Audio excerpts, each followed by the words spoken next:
بسم اللہ الرحمن الرحیم۔ السلام علیکم۔ سحر رمضان کے ساتھ میں عبدالجلیل خان آپ کی خدمت میں حاضر ہوں۔ رحمتوں اور برکتوں کا مہینہ رمضان، اور اس رحمتوں اور برکتوں کے مہینے میں دوسرے عشرے کا آغاز ہوا چاہتا ہے، اور دوسرے عشرے کا سحری کا یہ پہلا پروگرام ہے جو ہم آپ کی خدمت میں حاضر ہیں۔ اور ان پروگراموں کا مقصد یہ ہے کہ دین اسلام نے جو ہمیں خوبصورت تحفہ دیا ہے رمضان کا، اس کی اصل روح کو ہم سمجھ سکیں اور اس کو اپنی زندگیوں میں ایسے ڈھالیں کہ باقی جو 11 مہینے ہیں اسی ترتیب کو ہم باقی 11 مہینوں میں اس سے اپنی زندگی خوبصورت کریں، اس کو سنواریں، اور اس رمضان کے مہینے سے جتنا ہم کما سکیں نیکیاں وہ کما لیں، اور اپنی مغفرت کروا لیں، اپنی نیکیوں کا جو اکاؤنٹ ہے اس کو بھر دیں۔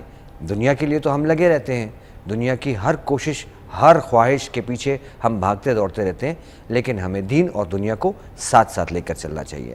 آج کے اس پروگرام میں ہمارے ساتھ ایک مہمان بھی موجود ہیں، اور یہ ہمارے ساتھ ہوں گے دوسرے عشرے میں، اور ان کا تعارف آپ سے کراتا ہوں، پھر ان سے بھی ہم معلومات لیں گے اور سمجھنے کی کوشش کریں گے کہ دوسرے عشرے کی فضائل اور برکات کیا ہیں۔ ان کا میں تعارف کرا دوں۔ ہمارے ساتھ موجود ہیں اسٹوڈیوز میں مسعود احمد علوی صاحب، مذہبی اسکالر ہیں جی، اور فیکلٹی ممبر ہیں یہ انٹرنیشنل اسلامک یونیورسٹی اسلام آباد سے ان کا تعلق ہے۔ ان کو ویلکم کرتے ہیں۔ السلام علیکم سر۔ وعلیکم السلام ورحمۃ اللہ۔ کیا حال ہیں آپ کے؟ ٹھیک ٹھاک؟ الحمدللہ، رمضان ٹھیک جا رہا ہے؟ زبردست، الحمدللہ، ماشاءاللہ۔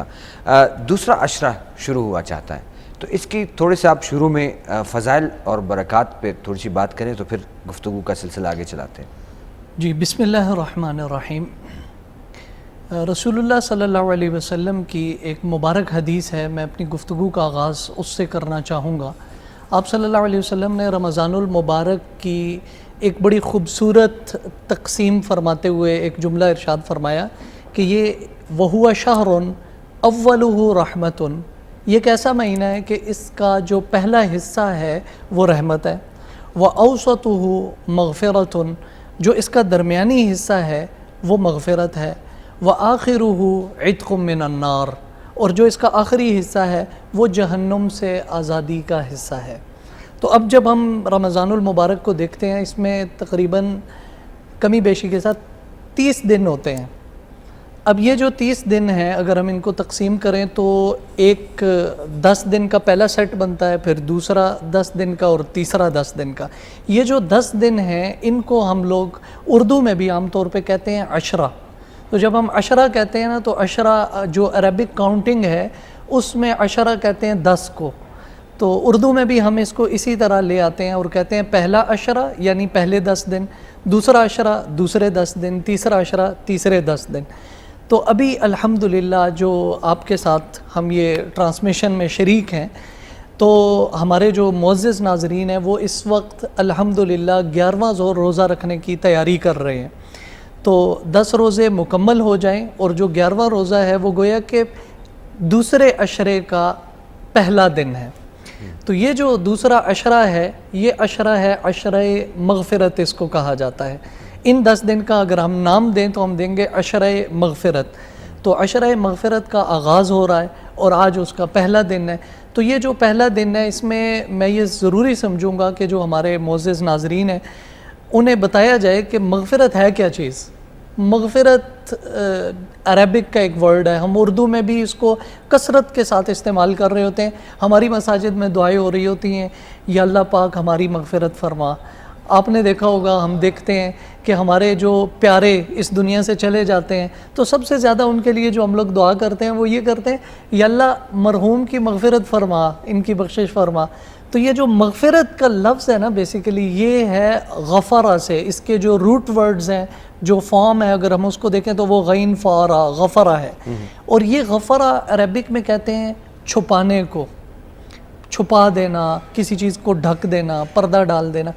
تو یہ جو ہم اللہ سے کہتے ہیں نا یا اللہ مغفرت فرما، وہ یہ اس کے پیچھے کانسیپٹ یہ ہے کہ اللہ پاک ہمیں پتہ ہے یا اللہ ہم تو بہت گناہ گار ہیں، ہم دن میں یا اللہ بہت گناہ کرتے ہیں، صبح شام ہم سے گناہ ہوتے ہیں نو ڈاؤٹ، لیکن یا اللہ آپ تو بڑے غفور الرحیم ہیں، آپ اس کے اوپر پردہ ڈال دیں، چھپا دیں اللہ۔ اچھا مسعود صاحب، ایک کویشچن میرے مائنڈ میں آتا ہے کہ ہم اکثر نماز پڑھ رہے ہوتے ہیں، جی، رٹی رٹائی نماز ہے معذرت کے ساتھ، جی یعنی ہمیں بتا دیا گیا کہ سمجھا دیا گیا، سکھا دیا گیا، ماں باپ سے سیکھ لی، مسجد میں مولوی صاحب سے سیکھ لی، نماز ہمیں آ گئی اور نماز ہم نے پڑھنا شروع کر دی۔ بدقسمتی کے ساتھ بہت سارے لوگوں کو معنی اور مفہوم پتہ نہیں ہوتے، گو کہ ثواب تب بھی ملتا ہے کہ اگر آپ کو معنی مفہوم سمجھ نہ آتا، کیونکہ عربی زبان جو ہے وہ دنیا میں بہت زیادہ لوگوں کی نہیں ہوتی، تو لیکن اگر سمجھ لے تو کم از کم اس انسان کو شعور آ جاتا ہے کہ میں کیا کہہ رہا ہوں۔ جیسے کہ اکثر ایک کویشچن ہوتا تھا کہ یار سمع اللہ لمن حمدہ کا کیا مطلب ہے، تو سرچ کیا میں نے کہ یار مجھے پتہ ہونا چاہیے کہ اس کا کیا مطلب ہے۔ اللہ تعالیٰ نے اس کی سن لی، اگر میں غلط ہوں تو میری تصحیح کر دیجیے گا، اللہ تعالیٰ نے اس کی سن لی جس نے اس کی تعریف بیان کی، اور جیسے ہی بندہ کھڑا ہوتا ہے تو پھر کہتے ہیں ربنا لک الحمد، یعنی میں اپنی اللہ تعالیٰ کی بڑائی اور ہم تعریف بیان کرتا ہوں۔ تو یہ کتنا پھر اس میں آپ کو وہ خشوع اور خضوع بھی آ جاتا ہے۔ دوسرا میں نے ایک کویشچن کیا، میں نے کہا رمضان کا مہینہ ہے، کچھ یہ بنیادی چیزیں نہیں ہیں، یہ بھی اکثر مسلمانوں کو پتہ نہیں ہوتی، روزے بھی رکھ رہے ہوتے ہیں، سارا کچھ بھی کر رہے ہوتے ہیں، لیکن ان کو پتہ نہیں ہوتا۔ میں نے کویشچن کیا رمضان کے مہینے کو فضیلت کیوں ہے، ایک سمپل سا کویشچن تھا، کیوں اس کو فضیلت دی گئی باقی مہینوں پہ؟ کہا گیا آپ بتاؤ۔ میں نے کہا دیکھیں اس میں لیلۃ القدر ہے اور سورہ قدر کو آپ سٹڈی کریں، اسی میں جواب ہے کہ اس میں قرآن نازل کیا گیا، تو پھر اب فضیلت پورے مہینے کو دے دی گئی۔ اب قرآن سمجھا دیا گیا کہ اس قرآن کی ویلیو اور اہمیت اتنی زیادہ ہے، اور وہ قرآن ایک ہماری زندگی کا ضابطہ حیات ہے، یعنی جس طرح ایک ملک کا آئین ہوتا ہے، ہماری زندگی کا آئین قرآن پاک ہے۔ اس حوالے سے آپ کیا کہیں گے؟ رمضان اور قرآن ان دو کا تعلق بہت گہرا ہے، اتنا گہرا ہے کہ یہ ایک تو آپ نے کوٹ کی نا سورۃ القدر، ایک دوسرے سپارے میں بھی آیت ہے شہر رمضان الذی انزل فیہ القرآن، رمضان وہ مبارک مہینہ ہے جس میں ہم نے اس قرآن کریم کو اتارا ہے۔ تو رمضان اور قرآن ایک دوسرے کے ساتھ لازم ملزوم ہے، آپ ان کو جدا نہیں کر سکتے۔ رمضان میں ایک بڑی عبادت روزے کے علاوہ قیام اللیل کی ہے، تراویح کی ہے۔ تراویح میں کیا ہے، ہم نے قرآن کریم ہی پڑھنا ہوتا ہے، اس کی تلاوت کرنی ہوتی ہے، تو اس پر اجر و ثواب بہت زیادہ ہے۔ تو یہ ایک نا ہمارے پاس ایک ہم اس کو کہتے ہیں فرصہ ذہبیہ عربی میں، اور انگریزی میں ایک لفظ استعمال کرتے ہیں گولڈن اپورچونٹی۔ مسلمانوں کے پاس ایک گولڈن اپورچونٹی ہے رمضان المبارک، کہ اللہ نے ایک پورا ماحول بنا کے بندے کو دے دیا ہے۔ دن کے ٹائم بندے نے روزہ رکھا ہوا ہے، جب روزہ رکھا ہوتا ہے بندے نے تو خود بخود نا بندہ ایک ہی بات سوچتا ہے، جیسے ہی کوئی گناہ کرنے لگتا ہے تو بندے کے ذہن میں یہ چیز آتی ہے یار میں نے تو روزہ رکھا ہوا ہے، اب میں یہ غلط کام کروں گا تو میرے اس بھوکے پیاسے رہنے کا کیا فائدہ۔ بہت مرتبہ اس طرح ہوتا ہے کہ بندہ شرم کی وجہ سے اس گناہ سے پیچھے ہٹ جاتا ہے۔ تو یہ جو رمضان المبارک کا مہینہ ہے اس میں پھر خود بخود بندہ نیکی کی طرف راغب ہوتا ہے۔ اب دل بندے کا نرم ہوا ہے، نیکی کی طرف راغب ہوا ہے، تو قرآن کریم کی تلاوت بھی اس کے لیے آسان ہے، پڑھنا بھی اس کے لیے آسان ہے۔ کوشش یہ کرنی چاہیے کہ یہ جو دو بنیادی چیزیں جن کا آپ نے بھی ابھی ذکر کیا نا، کہ نماز ہو گئی اور قرآن ہو گیا، یہ دونوں کرنے ہی کرنے ہیں، لیکن ایک کوشش ساتھ میں ایڈ کر دیں، وہ یہ ہے کہ نماز اس کے مفہوم کے ساتھ سمجھ کے پڑھوں گا آئندہ، اور قرآن جتنا میرے بس میں ہوا میں کوشش یہ کروں گا کہ اس کو سمجھنا شروع کر دوں، پڑھ لوں۔ ٹھیک ہے جی، بہت زبردست بات کی آپ نے، اور اس وقت ہمارے پاس ایک پیکج موجود ہے، ہمارے کوکنگ ایکسپرٹ ہیں احمد شیر، شیف ہیں بہت مشہور ماشاءاللہ سے اور بڑے نامی گرامی۔ چونکہ سحری کا موقع ہے تو بہت سی ہماری مائیں بہنیں گھروں میں بیٹھ کے پروگرام دیکھ رہی ہوں گی اور اپنے لیے کوئی سحری بنا بھی رہی ہوں گی، تو چاہیے یہ کہ ہم ان کو ساتھ ساتھ میں کہ دینی معلومات کے ساتھ ساتھ ان کو کچھ ایسی ریسیپی بھی بتا دی جائے جن سے ان کو سہولت ملے، گھر میں آسان طریقے سے جو ہے وہ بنا سکیں۔ اگر آپ کی اجازت ہو تو اس پیکج پہ ہم چلے جائیں، تو چلتے ہیں جی احمد شیر صاحب کے پاس اور دیکھتے ہیں کہ احمد شیر آج ہمیں کون سی ایک مزے کی سمپل سی ریسیپی بتاتے ہیں جو آپ گھروں میں آسانی سے بنا سکیں. تو چلتے ہیں احمد شیر کے پاس. السلام علیکم ویورز. اور کہتے ہیں نا کہ جب کبھی بھی آپ ایک دوسرے کے ساتھ بات کریں, کوئی بھی آپ کو موقع دے, اچھا موقع دے, تو ان کا شکریہ ضرور ادا کرنا چاہیے. اس شکریہ ادا کرنے سے یہ ہوتا ہے کہ جس بندے کا آپ شکریہ ادا کر, جس نے آپ کے ساتھ اچھی بات کی یا اچھا سلوک آپ کے ساتھ کیا, وہ خوش ہو جاتا ہے کہ چلے جو میں نے کیا, اگلے بندے نے ریگارڈ میں تھینک یو کہا, شکریہ کہا. اس سے محبت بڑھتی ہے, اور کہتے ہیں محبت بڑھانی چاہیے. ریسیپی جو ہے وہ بہت مزے کی ہے, اور مزے کی کیا کہ میں کہتا ہوں کہ اگر آپ اس کو بنائیں گے تو ایک تو فوراً بننے والی ریسیپی, دوسرا یہ ہے کہ چٹپٹا سا ضرور ہے. افطاری میں اگر آپ اس کو یوز کریں گے تو کیا ہی بات ہے, لیکن اگر آپ اس کو سحری میں کھائیں گے, اسپیشلی ان لوگوں کی بات کروں گا جو کہ پراٹھے سے اور روٹی سے, نان سے ذرا دور بھاگتے ہیں, اور وہ ویسٹرن کھانا چاہتے ہیں, وہ چاہتے ہیں کہ کانٹیننٹل کھانا ہو, کچھ مزے کا ہو, لیکن وہ ہو بھی چٹپٹا. تو وہ اس کے لیے ہم کیا بنائیں گے جی, آپ چاہے تو ہاٹ شاٹ کا نام دیں, چاہے تو آپ چکن بائٹس کا نام دیں, اور بہت مزے کے ہوتے ہیں. اچھا, چکن بون لیس ہمیں چاہیے ہوگا 1 کپ ایک بندے کے لیے. اس کے بعد ہمیں چاہیے کارن فلور 1 ٹیبل سپون, میدا 1 ٹیبل سپون, چاول کا آٹا 1 ٹیبل سپون, اور اس کے علاوہ white paper ½ T spoon, black paper ½ T spoon, نمک ½ ٹی اسپون, لہسن کا پاؤڈر ملتا ہے وہ ہمیں چاہیے گا ½ ٹی اسپون, اور سرکہ چاہیے ہوگا 1 ٹی اسپون. اس کے علاوہ مسٹرڈ پیسٹ چاہیے ہوگی 1 ٹی اسپون, اور اس کے علاوہ تھوڑا سا پانی چاہیے ہوگا اس کو مکس کرنے کے لیے. اچھے طریقے سے مکس کریں گے. مکس کرنے کے بعد جو ہمارے پاس چکن ہے وہ ہم اس میں ایڈ کر لیں گے, اور اس کو تھوڑی دیر کے لیے میرینیشن کے لیے چھوڑ دیں گے. جتنا اچھا آپ اس کو میرینیٹ کریں گے, جتنی دیر آپ اس کو رکھیں گے, آپ جو بنائیں گے وہ بہت اچھا بنے گا. تو اور پھر اگر پیار سے آپ بنائیں تو پھر کیا ہی بات ہے. چکن کو میرینیٹ کرنے کے بعد آپ اس کو گھنٹہ 1 کم از کم ٹائم دیں, تاکہ جتنے بھی آپ نے اس میں اسپائسز ایڈ کیے ہیں وہ مکس ہو چکن میں. پھر اس کے بعد آپ نے کرنا کیا ہے کہ آئل میں اس کو فرائی کرنا ہے, اور ڈیپ فرائی کرنا ہے. اور آپ نے آئل کو اتنا زیادہ گرم نہیں رکھنا کہ آپ جیسی چکن ڈالیں تو میدے کا جو کلر ہے کارن فلور کا وہ بالکل براؤن ہو جائے, گولڈن براؤن ہو جائے, اور اندر سے چکن جو ہے وہ تھوڑا سا کچا ہو. اگر چکن آپ یاد رکھیں کہ جو بائٹس آپ لیں وہ چھوٹے سائز کے ہو, کیوب سائز میں ہو, تو چکن جلدی گلے گا. پھر اس کے بعد آپ نے اس کو ہلکے دھیمے آنچ پہ کم از کم 10 سے 15 منٹ اس کو فرائی کرنا ہے. فرائی کرنے کے بعد آپ اس کو نکالیں. جو سوس آپ کو پسند ہو, چاہے چلی گارلک سوس ہو, چاہے مایو سوس ہو, چاہے کوئی بھی سوس جو بھی آپ کو پسند ہے وہ آپ اس کے ساتھ سرو کریں. اور سحری میں آپ جوس کے ساتھ اگر کھائیں گے, یقین مانیں مزہ تو ڈیفینیٹلی آئے گا. آپ کو دن بھر جو توانائی چاہیے ہوتی ہے بہت اس میں مدد دے گا. اور کہتے ہیں کہ وہ ریسیپی جو کہ آپ کے دل کے قریب ہو, اگر وہ آپ اپنوں کے لیے بناتے ہیں جو کہ آپ کے گھر میں ہیں, آپ کے بہن بھائی, آپ کے ماں باپ یا آپ کی زندگی کے جو ساتھی ہوتے ہیں ان کے لیے, تو اس سے محبت واقعی بڑھتی ہے. آج کی ریسیپی ان کے لیے ضرور بنائیے گا, اور ان کی سحری کو مزیدار بنائیں. اگر سحری میں نہ بنا سکے تو افطار میں ضرور بنائیں. اس میں ایسی کوئی چیز نہیں جو کہ آپ کے گھر میں پڑی نہ ہو. اور امید ہے آج کی ریسیپی آپ کو پسند آئی ہوگی. انشاءاللہ ایک اور نئی ریسیپی کے ساتھ آپ لوگوں کے ساتھ ملاقات ہوگی. اپنا بہت سارا خیال رکھیں. اللہ حافظ.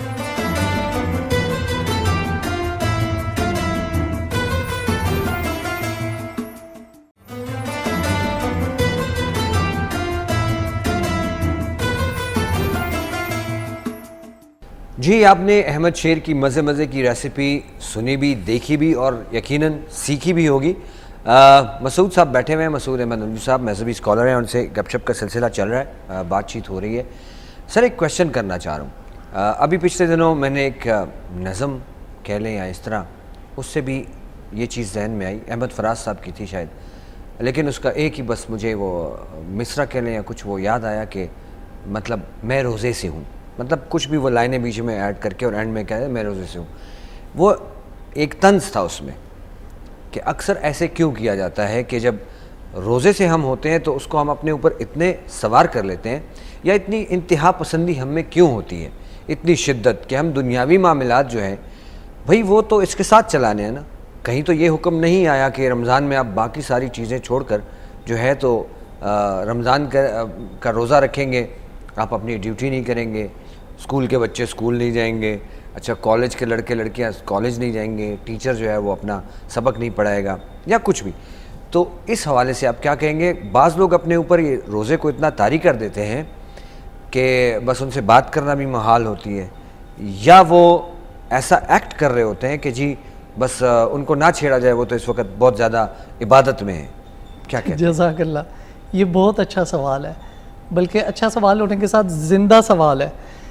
آج کل ایک اصطلاح عام ہوتی ہے کہ مجھے روزہ لگا ہوا ہے یا فلاں کو روزہ لگا ہوا ہے۔ یہ انتہائی آپ کہہ لیں کہ میں کہوں گا کہ غیر سنجیدہ قسم کا جملہ ہے، اس جملے کو بولنا نہیں چاہیے۔ اس کی وجہ یہ ہے کہ بہت سے لوگ یہ سمجھتے ہیں کہ شاید روزہ بھوکا رہنے کا نام ہے۔ بھوکا رہنے کا نام روزہ نہیں ہے، روزہ ٹریننگ ہے۔ روزہ جو آتا ہے نا، یہ ہمیں کچھ سکھانے کے لیے آتا ہے، اور سکھانے کیا آتا ہے ہم قرآن سے پوچھتے ہیں۔ قرآن یہ کہتا ہے کہ یہ آپ کو صبر سکھاتا ہے، آپ کو تقوی سکھاتا ہے۔ جی اور صبر اور تقوی تبھی ہوگا جب آپ نے روزہ رکھا ہوا ہے، آپ ایک تکلیف کو برداشت کر رہے ہیں، لیکن اس کے ساتھ ساتھ آپ کے اخلاق کے اندر تبدیلی نہیں آ رہی، آپ کے اخلاق اچھے ہو رہے ہیں، برے نہیں ہو رہے۔ عام طور پہ رمضان المبارک میں لوگ جو پبلک ڈیلنگ جن کی زیادہ ہوتی ہے، ان کے جھگڑے زیادہ ہو رہے ہوتے ہیں۔ تو میں اکثر دوستوں سے یہ کہتا ہوں کہ روزہ رکھنا ہے اور اس کے ساتھ اکاؤنٹیبلٹی، احتساب کرنا ہے اپنا۔ روزہ جو ہے نا وہ منزل نہیں ہے، ڈیسٹینیشن نہیں ہے، روزہ راستہ ہے۔ ڈیسٹینیشن کیا ہے؟ صبر، تقوی۔ اگر تو وہ حاصل ہو رہا ہے ہمیں روزے کے ساتھ، پھر تو ہم صحیح سمت میں جا رہے ہیں۔ اگر ہم صرف روزہ رکھ رہے ہیں اور صبر نہیں آ رہا ہماری زندگی کے اندر، ہم کسی کی بات برداشت نہیں کر رہے، بیگم نے کھانے میں نمک زیادہ ڈال دیا تو افطاری کے ٹائم اس کے ساتھ لڑ رہے ہیں کہ تجھے کھانا ہی نہیں پکانا آتا، اس بیچاری اللہ کی بندی نے روزہ رکھا ہوا ہے، وہ چکھ ویسے نہیں سکتی تھی۔ تو آپ تھوڑا سا اپنے مزاج میں نرمی پیدا کریں۔ اور اگر میں اس کو اپنی کم سمجھ بوجھ کے مطابق اس کو ایسے نظریے سے دیکھوں کہ اللہ تعالیٰ نے جس طرح، اللہ تعالیٰ تو لازمی اپنے بندوں کو ٹیسٹ کرتا ہے، جی، چاہے بہت بڑے اولیاء ہوں یا گنہگار ہوں، ہر قسم کے بندوں کو وہ ٹیسٹ ضرور کرتا ہے، جہاں تک میں نے اسٹڈی کیا ہے۔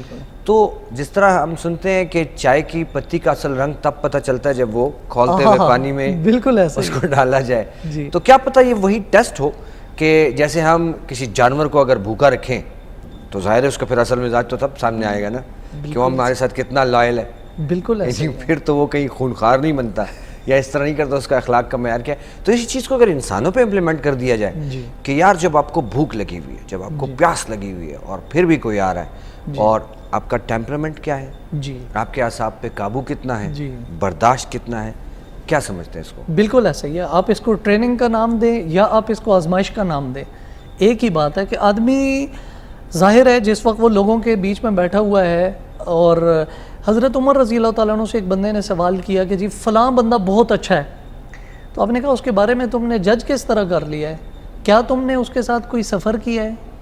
اس نے کہا نہیں، سفر نہیں کیا۔ آپ نے پھر سوال کیا کہ کیا تمہاری اس کے ساتھ کوئی ڈیلنگ، کوئی معاملات ہوئے ہیں؟ اس نے کہا نہیں، وہ بھی نہیں ہوئے۔ تو آپ نے کہا پھر تم اس کے بارے میں رائے نہیں قائم کر سکتے کہ وہ فلاں بندہ بہت اچھا ہے۔ یہ اس کے اوپر جب آپ اس کے ساتھ سفر کریں گے، حالات آئیں گے، اتار چڑھاؤ آپ دیکھیں گے، پھر اس کے بعد فیصلہ ہوگا کہ ہاں جی واقعی وہ بہت اچھا بندہ ہے۔ تو یہ بھی رمضان المبارک کا مہینہ ہے، آتا ہے، ہمیں آزما رہا ہے کہ بھئی آپ کے اندر کتنی برداشت ہے، آپ نے کتنا سیکھا ہے رمضان المبارک کے مہینے میں۔ وہ پتہ ہی تب چلے گا جس وقت وہ سچویشن آئے گی بندے کے اوپر۔ تو یہ ہمیں بہت کچھ سکھانے کے لیے آتا ہے رمضان کا مہینہ، سچی بات ہے۔ جی جی بالکل۔ اور اکثر ایسی ڈیوٹیز ہوتی ہیں کہ وہ آپ نبھا رہے ہوتے ہیں، بعض اوقات ایسے ہوتے ہیں کہ کوئی آرمڈ فورسز پہ محاذوں پر حفاظت معمور ہے، نماز کا وقت ہوتا ہے لیکن وہ کسی کے ساتھ اپنی ڈیوٹی چینج نہیں کر سکتا، تو ظاہر ہے اب اس کا بھی روزہ ہوگا اور اس نے نماز بھی پڑھنی ہوگی، لیکن اس کا فرض بھی جو ہے، جس کی وہ ڈیوٹی ہے، جس کے اس کو معاوضہ بھی ملتا ہے، اس طرح کے بارے میں آپ کیا کہیں گے؟ اگر ایسی صورتحال درپیش ہو جائے تو وہ اپنی عبادات کا اہتمام کیسے کریں؟ دیکھیں کچھ چیزیں ایسی ہیں کہ جو آدمی ہے جو ڈیوٹی پہ ہے اس کو اندازہ ہو جاتا ہے کہ میری ڈیوٹی کی نوعیت کیا ہے۔ اب ایک آدمی ہے، اس کی ڈیوٹی کی نوعیت یہ ہے کہ اس کے اپنی ڈیوٹی پہ وہ کسی اور بندے کو ریپلیس کر سکتا ہے، یا اپنی ڈیوٹی میں سے اگر وہ نماز کا ٹائم نکال لے تو اس کی وجہ سے اس کے کام پہ کوئی فرق نہیں پڑتا، اس بندے کے لیے سب سے پہلی ترجیح یہ ہونی چاہیے کہ وقت کے اندر وہ بندہ نماز پڑھے. ایک بندہ ہے وہ اس کی ڈیوٹی اتنی حساس ہے کہ وہ بندہ مسجد میں جو لوگ نماز پڑھ رہے ہیں انہی کی ڈیوٹی پہ مامور ہے. اب یہ بندہ اس کی نوعیت اور ہے, مختلف ہے. یہ بندہ اپنی ڈیوٹی چھوڑ کر نماز کے لیے نہیں جائے گا, کیونکہ اس نے بھی اپنا کام چھوڑ دیا تو پھر تو کام بہت خراب ہو جائے گا. پھر تو مطلب اللہ معاف کرے, حفاظت بھی کرنا ضروری ہے. اس کی ڈیوٹی اس وقت عبادت سے, اس کی عبادت یہی ہے کہ یہ اپنی ڈیوٹی پرفارم کرے. اپنی ڈیوٹی پرفارم کرنا اس کے لیے عبادت ہے, اور باقی لوگوں کے لیے وقت کے اوپر نماز ادا کرنا وہ ان کی عبادت ہے. اچھا, ابھی ایک اور تھوڑا سا لائٹلی اس ڈسکشن میں یہ بات کرنا چاہوں گا, جس طرح آپ ماشاءاللہ انٹرنیشنل اسلامک یونیورسٹی میں پڑھاتے بھی ہیں, جی, اور ماشاءاللہ آپ نے دینی علوم کے ساتھ ساتھ دنیاوی علوم بھی اسٹڈی کی ہے. جی, تو ایک عالم کے لیے, اور اس کی آواز میں ظاہر ہے وہ اثر پیدا ہونے کے لیے, اور سمجھ بھی اس کو ہونی چاہیے دنیاوی علوم میں, وہ کتنا آپ ضروری سمجھتے ہیں کہ بہت ضروری ہے؟ صرف یہ نہیں کہ اس نے دینی علوم پڑھ لیے اور اس کو باقی علوم کے بارے میں کچھ نہ پتہ ہو, تو وہ کیسے دنیا کے ساتھ ڈیبیٹ کر پائے گا, یا دنیا کو اپنی بات جو ہے وہ سمجھا سکے گا اور دین اسلام کا صحیح راستہ بتا سکے گا؟ اس میں نا ایک جملہ میں اپنا بولوں گا, ایک جملہ میں امام غزالی کا بولوں گا. میرا جملہ یہ ہے کہ یہ اتنا ضروری ہے جتنا جسم کے لیے سانس ضروری ہے. سانس آئے گا جسم کا وجود ہے, سانس ختم. دوسرا جملہ امام غزالی کا ہے. امام غزالی رحمۃ اللہ علیہ فرماتے ہیں, من لم یعرف احوال زمانہ فہو جاہل. جو آدمی کنٹمپریری, جو عصری تقاضے ہیں ان کو نہیں جانتا, وہ عالم نہیں ہے, وہ جاہل ہے. تو ایک عالم کے لیے جو جس کی نسبت دین کے ساتھ ہے, اس کے لیے یہ ضرورت اور زیادہ بڑھ جاتی ہے کہ جس بھی فیلڈ میں وہ ایکسپرٹ ہے اس فیلڈ کا نالج اس کے پاس ہونا چاہیے. مثلا ایک عالم ہے, اس کا زیادہ جو اس نے فیس کرنے ہوتے ہیں, تجارت کے مسائل فیس کرنے ہوتے ہیں. اب اس کو بینکنگ سسٹم کا پتہ ہونا ضروری ہے, اس کو جو مارکیٹ کے اندر آج کل معاملات چل رہے ہیں وہ پتہ ہونا اس کو ضروری ہے. جو مطلب کورٹ کے معاملات جس سے مسائل پوچھے جاتے ہیں, اس کے لیے ملک کا قانون, انٹرنیشنل لا وغیرہ, یہ چیزیں اس کو جاننا ضروری ہیں. اگر وہ ان چیزوں کو جانتا ہی نہیں ہے تو صرف دینی علوم کو جانتا ہے یا جو اصول ہیں ان کو جانتا ہے, تو وہ لوگوں کی رہنمائی نہیں کر سکتا ٹھیک طریقے سے. ظاہر ہے کہ ایک بندے نے سچویشن کو نہیں سمجھا تو اس سچویشن پہ رائے قائم کرنا یہ اس کے بعد کا فیز ہے. تو یہ آپ پہلے فیز پہ ہی نہیں ہے تو آپ دوسرے فیز پہ رہنمائی ٹھیک نہیں کر سکتے. مطلب ایک مثال ایک طبیب کی ہے. جی, وہ طبیب جب تک ساری چیزوں کے بارے میں علم حاصل نہیں کرے گا تو کیسے وہ بیماری کا حل تلاش کر سکے گا اور اس کا علاج بتا سکے گا. تو بہت اچھی آپ سے گفتگو چل رہی ہے اور یہ معلومات کا سلسلہ جاری رہے گا. یہاں پہ وقت ہوتا ہے ایک نعت رسول مقبول صلی اللہ علیہ وسلم کا. تو ان بابرکت لمحات میں اگر ہم بھی نعت رسول مقبول صلی اللہ علیہ وسلم سن لیں تو اجازت ہے کہ ضرور ضرور. جی ویورز, اس وقت ہم ایک نعت مقبول صلی اللہ علیہ وسلم سنتے ہیں. تو آئیے نعت شریف. کرم ان کی وراثت ہے, عطا ان کی وراثت ہے. کرم ان کی وراثت ہے, عطا ان کی وراثت ہے. نبی کے ہیں یہ گھر والے, سخا ان کی وراثت ہے. کرم ان کی وراثت ہے, عطا ان کی وراثت ہے. وہ ہستی ہو خدیجہ کی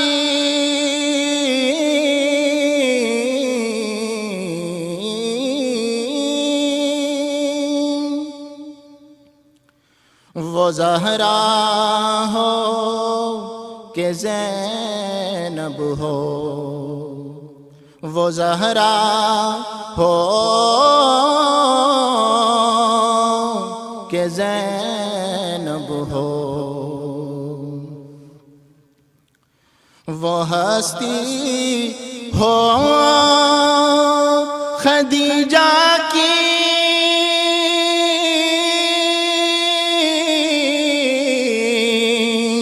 خدیجہ کی،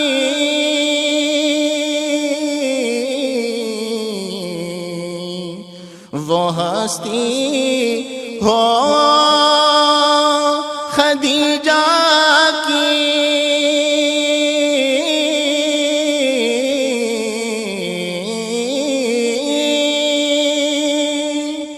وہ زہرا ہو کہ زینب ہو، وہ زہرا ہو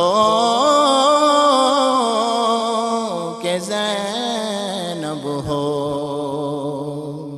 ملائک اس پہ شاہد ہیں، حیا ان کی وراثت ہے، ملائک اس پہ شاہد ہیں، حیا ان کی وراثت ہے، کرم ان کی وراثت ہے، عطا ان کی وراثت ہے، نبی کے ہیں یہ گھر والے، سخا ان کی وراثت ہے، یہ راتیں خادمائے کی،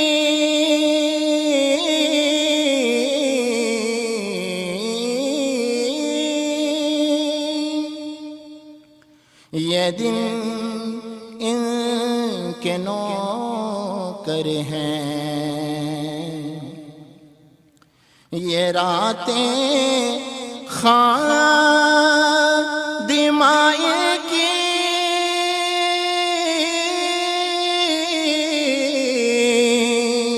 خادمہ کی، یہ دن ان کے نوکر ہیں، یہ راتیں خادمہ کی،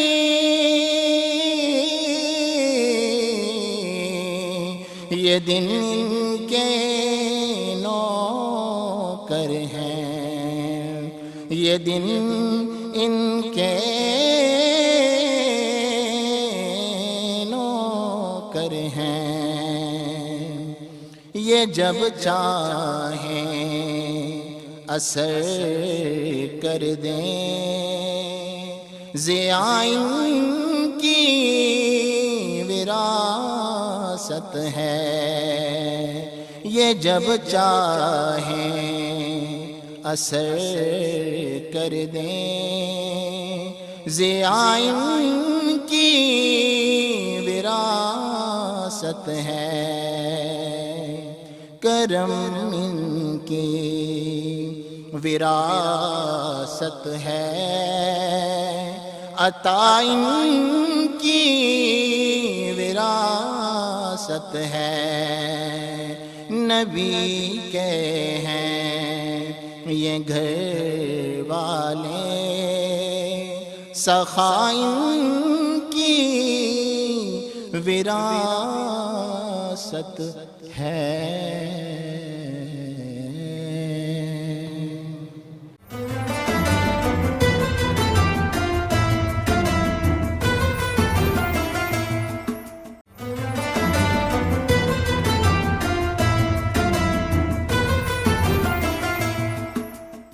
جی نعت رسول مقبول صلی اللہ علیہ وسلم آپ نے سنی، ہم نے بھی سنی، اور اللہ تعالی ہمیں جزائے خیر دے۔ سحری ہے جی، اور یہ ہے دوسرا عشرہ۔ دوسرے عشرے کی دعا کیا ہے اور اس کی فضیلت کیا ہے، اس کے فائدے کیا ہیں، وہ بھی بتائیں ہمیں۔ دوسرا عشرہ چونکہ مغفرت کا ہے، دیکھیں اللہ رب العزت کی جو شان ہے نا وہ یہ ہے کہ اللہ رب العزت جو چیز دینا چاہ رہے ہیں ہمیں اللہ سے وہی مانگنا چاہیے۔ پہلے عشرے میں اللہ رب العزت کی شان رحیمی وہ جوش میں تھی تو ہم نے اللہ رب العزت سے رحمت کا، رحم کا سوال کیا۔ اب ہم داخل ہوئے ہیں دوسرے عشرے میں۔ یہ دوسرا عشرہ خاص ہے مغفرت کے ساتھ۔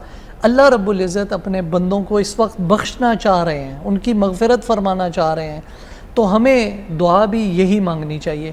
یاد رکھیے کہ دعا آپ جتنے دل سے مانگیں گے نا، اگر اپنے زبان میں بھی آپ اللہ رب العزت سے اپنی مادری زبان میں مانگ رہے ہیں تو اللہ رب العزت وہ بھی سننے پہ قادر ہے، اللہ رب العزت اس کو بھی قبول فرمائیں گے، رد نہیں کریں گے۔ میرے خیال میں تو زیادہ خشوع خضوع اپنی مادری زبان میں ہی مانگ کے اللہ تعالیٰ سے اللہ رب انسان میں العزت سے آتی آتا ہے، ہے۔ کیونکہ زیادہ تر اللہ تعالیٰ کی محبت کو انسان کی محبت سے وہ تشبیہ دی کہ اللہ 70 ماؤں جتنا پیار کرتا ہے اپنے ہر بندے سے، اپنے تو ماں سے تو بندہ اپنی مادری زبان میں ہی مانگتا ہے نا، بالکل اور پھر جو 70 ماؤں سے زیادہ پیار کرتا ہو بالکل ایسا تو ہی اس ہے۔ سے تو یہ دو چیزیں ہو جاتی ہیں، ایک یہ ہوتی ہے کہ آپ کا جو دل ہے، آپ دل سے مانگ رہے ہیں، آپ کی وہ آواز دل سے نکل رہی ہے، تو آپ اپنی مادری زبان میں بھی مانگیں، کیونکہ یہ جو آواز نکل رہی ہے نا آپ کی اپنی زبان میں، وہ آپ کے گلے سے نہیں، حلق سے نہیں آ رہی، وہ آپ کے دل سے آواز نکل کے آ رہی ہے۔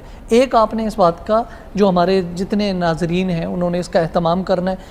اور دوسری چیز میں یہ ایڈ کروں گا کہ جو چیز رسول اللہ صلی اللہ علیہ وسلم نے مانگی ہے، برکات اس کے اندر بھی ہیں، ان کو ہم ان کو کم نہیں کہہ سکتے برکات کے اعتبار سے۔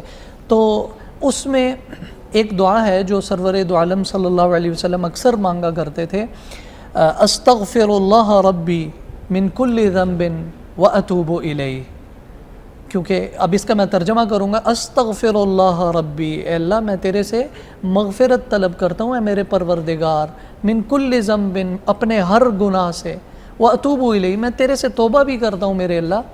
تو اس کا اہتمام کریں سارے ہمارے جو محترم ناظرین ہیں، اور کوشش کریں اگر یہ عربی کی عبارت لمبی ہے یا یاد کرنے میں مشکل پیش آ رہی ہے تو چھوڑے نہیں، پھر آپ میں سے اور مجھے ہر دوسرے بندے کو استغفر اللہ یہ کہنا مشکل نہیں ہے، تو یہ بھی اپنے اندر برکات لیے ہوئے ہیں۔ اس کا اہتمام چلتے پھرتے کرتے رہنا چاہیے، اور تعداد کے بغیر کریں۔ آپ کو جب یاد آ گیا تو آپ بس یہ استغفر اللہ کہنا شروع کر دیں۔ میں اور آپ، ہم نہیں جانتے کہ قبولیت کی گھڑی کون سی ہے، بس یہ ہے کہ اللہ رب العزت کی قبولیت کی گھڑی ہو، اللہ رب العزت دینے پہ آئے ہوئے ہوں، تو کہیں ایسا نہ ہو کہ ہم سوئے ہوئے ہوں، کہیں ایسا نہ ہو ہم موبائل کے اندر گیم کھیل رہے ہوں، ہم اس وقت اپنی طلب دکھا رہے ہوں اللہ کو کہ اللہ ہم لینے کے لیے، مغفرت لینے کے لیے تیار بیٹھے ہیں۔ جی بالکل، اور جس طرح آپ نے استغفار کا کہا، اللہ رب العزت نے ہمارے لیے چھوٹے چھوٹے سمجھ لیجئے کہ بہانے رکھے ہوئے ہیں جی، تاکہ وہ ہمیں بخش دیں، وہ دروازے کھلے رکھتے ہیں۔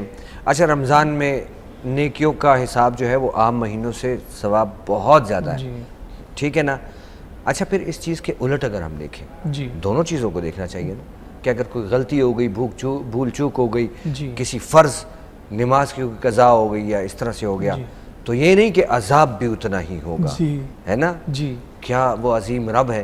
لیکن یہ ہے کہ اگر کوئی دنیاوی قانون ہوتا تو شاید وہ تو اسی طرح ہوتا کہ یار فلاں نے میرے ساتھ اچھائی کی تو اچھائی کا بدلہ اتنا اچھائی ہوگی، اور برائی کی تو پھر برائی اس طرح ہوگی۔ نہیں، وہ چونکہ خالق کائنات ہے۔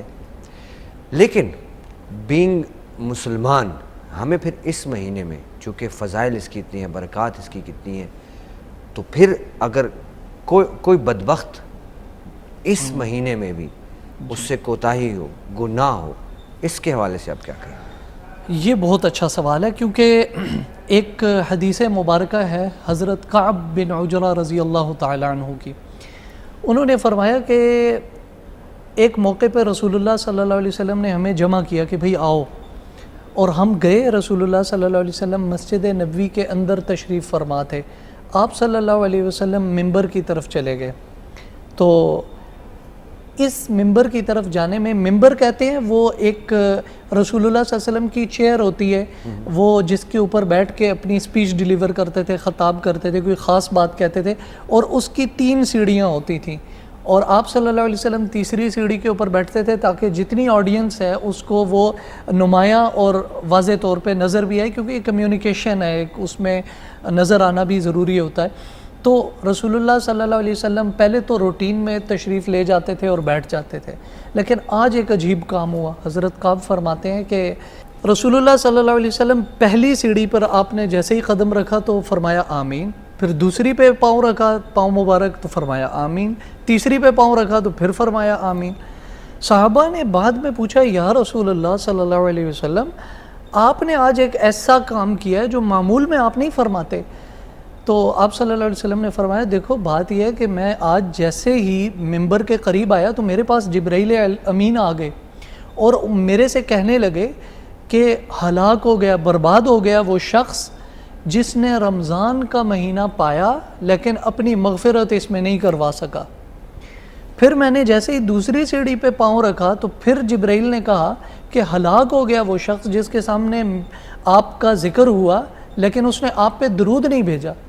میں نے جب تیسری سیڑھی پہ قدم رکھا تو پھر جبرائیل نے کہا کہ وہ بندہ ہلاک ہو گیا جس نے اپنی زندگی میں اپنے بوڑھے ماں باپ کو پایا اور ان کی خدمت کر کے وہ جنت نہیں کما سکا. سبحان اللہ جی. میں نے ان تینوں پہ آمین کہا. سبحان اللہ. یہ میرے سوال کا بہت اچھا جواب تھا، اور یہاں پر وقت ہوا چاہتا ہے ایک ہیلتھ سیگمنٹ کا.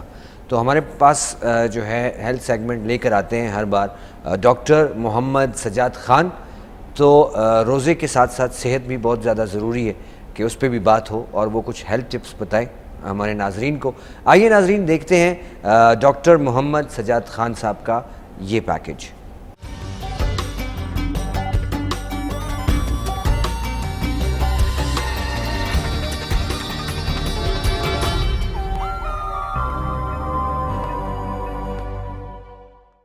بسم اللہ الرحمن الرحیم. السلام علیکم ناظرین، میں ہوں ڈاکٹر سجاد اور آپ کی میری ملاقات سحر میں روزانہ ہوتی ہے. پروگرام روزہ اور صحت میں ہم چاہتے ہیں کہ آپ کی صحت جو ہے وہ اچھی رہے، اور اس طرح ہم آسان ٹپس جو ہے وہ آپ لوگوں کو سحری میں دے کے جاتے ہیں تاکہ آپ کا روزہ پورا دن جو ہے وہ اچھا گزرے. آج کا جو موضوع ہے وہ ہے یورک ایسڈ. جی ہاں، اس کو ہم بالکل بھی لفٹ نہیں کراتے اور یہ ہمارے باڈی کو پورا کا پورا جو ہے وہ خراب کر دیتا ہے. یورک ایسڈ جو ہے وہ لوگ جو بہت زیادہ گوشت خور ہیں ان میں اس کی ٹینڈنسی جو ہے وہ آ جاتی ہے، اور یہ ایک ایسی بیماری ہے جو پھر لائف ٹائم آپ کے ساتھ ٹریول کرتی ہے. کوشش کریں کہ اگر آپ کا یورک ایسڈ باڈی میں آ جائے تو پھر آپ نے پانی کا انٹیک جو ہے وہ بڑھا دینا ہے وداؤٹ اینی میڈیسن. اگر آپ پانی زیادہ پیتے رہیں گے تو انشاءاللہ تعالی یورک ایسڈ جو ہے وہ آپ کا بہتر ہو جائے گا، کیونکہ کڈنی میں بہت ساری جو ہے وہ چھانیاں نیفرونز ہوتے ہیں جس میں سے خون اور پانی جو ہے وہ علیحدہ ہو رہا ہوتا ہے اور یورین پاس ہوتا ہے. اس میں اگر یورک ایسڈ زیادہ ہو جائے تو یہ چھانیاں جو ہیں وہ آہستہ آہستہ بند ہو جاتی ہیں. جس طرح ہمارے گھروں میں آٹا چھانا جاتا ہے، اس کی مثال ہے، تو وہ کئی دفعہ جو ہے وہ چھاننی بند ہو جاتی تو پھر اس کو مار کے جو ہے اس کے سوراخ اوپن کیے جاتے ہیں. تو اسی طرح جو ہے ہمارے کڈنیز میں بھی بہت ساری جو ہیں وہ آپ سمجھ لیں کہ چھانیاں لگی ہوئی ہیں جو کہ چھان کر رہی ہوتی ہیں، یورین اور خون کو جو ہے وہ علیحدہ کر رہی ہوتی ہیں.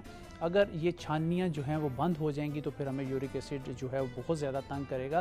سب سے پہلے یورک ایسڈ کا جو اٹیک ہوتا ہے وہ چھوٹے جوڑوں پہ ہوتا ہے، اس کے بعد بڑے جوڑوں پہ جو ہے وہ اس کا اٹیک آ جاتا ہے. شروع میں اگر ہم اس کی کیئر نہیں کرتے، کیور نہیں کرتے، مینجمنٹ نہیں کرتے تو پھر یہ جو ہے چھوٹے جوڑ ہمارے ٹیڑھے ہونا شروع ہو جاتے ہیں، پھر آہستہ آہستہ بڑے جوڑوں کی طرف یہ موو کر جاتا ہے. جیسے کہ اس کی مثال اس طرح ہے کہ لکڑی کو اگر کیڑا لگ جائے تو لکڑی کا سٹرکچر تو اوپر سے ٹھیک ہوتا ہے مگر جب اس کو ہاتھ لگایا جائے تو وہ ایک دم بھربھری ہو جاتی ہے. تو یہی حال یورک ایسڈ جو ہے ہماری ہڈیوں کے ساتھ کرتا ہے، اور وہ پھر ہڈیاں جو ہیں وہ بھربھری ہو جاتی ہیں جس سے کہ ہمیں بہت زیادہ مسائل کا سامنا کرنا پڑتا ہے. تو اس لیے کوشش کرنی ہے کہ ایک دفعہ ٹینڈنسی اگر آپ کی باڈی میں یورک ایسڈ کی آ جاتی ہے تو پھر اس کو آپ نے مینج کرتے رہنا ہے. اور ریڈ میٹ اس کے لیے بہت ہی خطرناک ہوتا ہے، یعنی کہ بڑے جانور کا جو گوشت ہوتا ہے اس کا استعمال اگر اس میں ترک کر دیا جائے تو پھر بھی آپ کی کامیابی ہے کہ آپ سلیکٹیو ہو جائیں کہ کون سی چیزوں میں یورک ایسڈ زیادہ ہے اور کون سی چیزوں میں جو ہے وہ یورک ایسڈ کم ہے.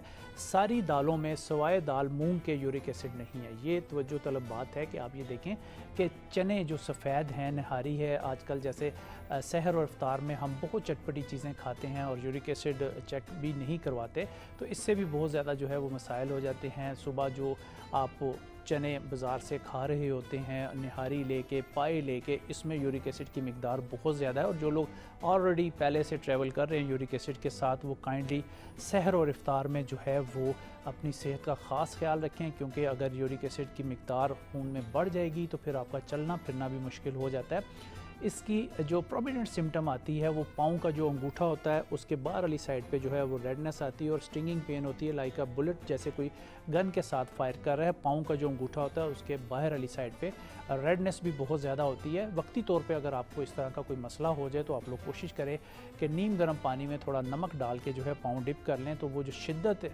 پین کی ہے وہ انشاءاللہ تعالیٰ تھوڑی سی جو ہے وہ بہتر ہو جائے گی. آپ نے اس کے لیے کرنا ہے کہ رات کو آپ 1 کلو جو ہے وہ بازار سے لے لیں اور رات کو 4 گلاس پانی میں اس کے 3 چمچ جو ہے جو کے ڈال دیں. صبح سحری سے پہلے اس کو پکائیں, جب وہ 2 گلاس رہ جائے تو اس کو چھان کے آپ نے وہ پانی پینا ہے. یہ بھی یورک ایسڈ کو بہت زیادہ جو ہے وہ کنٹرول کرتا ہے. اس کے ساتھ ساتھ اگر آپ چھوٹا سا ایک آلو آپ کے گھر میں ہوتا ہے, اس کو چاپ کر کے رات کو 1 گلاس پانی میں بھگو دیں, صبح آلو آپ نے پھینک دینا ہے, وہ پانی پئیں. یہ بھی یورک ایسڈ کو بہت زیادہ جو ہے وہ اچھی طرح کنٹرول کرتا ہے. تو آپ کوشش کریں کہ پکوڑے سموسے جو ہیں وہ کم سے کم, اور سفید چنے ہو گئے اور چنے کی دال ہوگی, نہاری پائے جو ہے وہ آپ کائنڈلی, اگر آپ کو یورک ایسڈ کا پہلے سے مرض ہے, تاکہ آپ کے روزے جو ہیں وہ اچھی طریقے سے گزر جائیں, آپ کو جوڑوں میں درد نہ ہو, آپ کا چلنا پھرنا دوبر نہ ہو جائے, آپ اپنے کام کے لیے پریشان نہ ہوں, تو کوشش کریں کہ آپ جو ہے 8 گھنٹے اگر آپ کے باقی بچ جاتے ہیں تو اس میں آپ نے 10 سے 12 گلاس جو ہے افطاری سے لے کے سحر تک جو ہے وہ آپ نے اتنا انٹیک کر لینا ہے. اس میں آپ لسی کا استعمال بھی کر سکتے ہیں. ڈائریوٹک پھل اس میں آپ کو بہت فائدہ دیں گے, جس میں تربوز ہے, خربوزہ ہے, یہ آپ کو سحری افطاری میں جو ہے وہ آپ استعمال کریں. جو کھیرا ہے اس کو 2 عدد کھیرا جو ہے وہ آپ کھائیں, اس سے بھی یورک ایسڈ کا مرض جو ہے وہ کم ہوتا ہے, کیونکہ جتنی ڈائریوٹک چیزیں آپ لیں گے اتنا ہی آپ کو اس سے جو ہے وہ چھٹکارا ملے گا. ہم اس کو بالکل لفٹ نہیں کراتے, جب اس نے ہمیں لفٹ کرائی تو پھر ہماری پوری باڈی کا نظام جو ہے وہ خراب ہو جاتا ہے. اور کوشش یہی کرنی ہے کہ اگر آپ کو LFT اور RFT, یہ 2 ایک ایسے ٹیسٹ ہیں, RFT خاص طور پہ جس میں آپ کو یورک ایسڈ کا جو ہے وہ پتہ چلتا ہے, رینل فنکشن ٹیسٹ اس کو ہم کہتے ہیں, اس میں یوریا, کریٹینن, یورک ایسڈ جو ہے وہ ہمیں پتہ چل جاتا ہے. تو یہ آپ جن کو یورک ایسڈ کا مرض ہے کوشش کریں کہ ہر 3 ماہ بعد اس کو رپیٹ کرائیں, اس کی ریشو دیکھیں کتنی ہے, انڈر کنٹرول ہے یا آؤٹ آف کنٹرول ہے, اس حساب سے پھر آپ جو ہے وہ اپنا ٹریٹمنٹ کریں گے. اور پانی جو ہے وہ زیادہ سے زیادہ استعمال کریں تاکہ آپ کی زندگی جو ہے وہ اچھی رہے, کیونکہ یورک ایسڈ جو ہے وہ آپ کے کڈنی فیلئر کی طرف بھی آپ کو لے کے جا سکتا ہے. آج کے لیے بس اتنا ہی. اپنے میزبان ڈاکٹر سجاد کو دیجیے اجازت, انشاءاللہ تعالی دوبارہ پھر آپ سے ملاقات ہوگی. اللہ حافظ.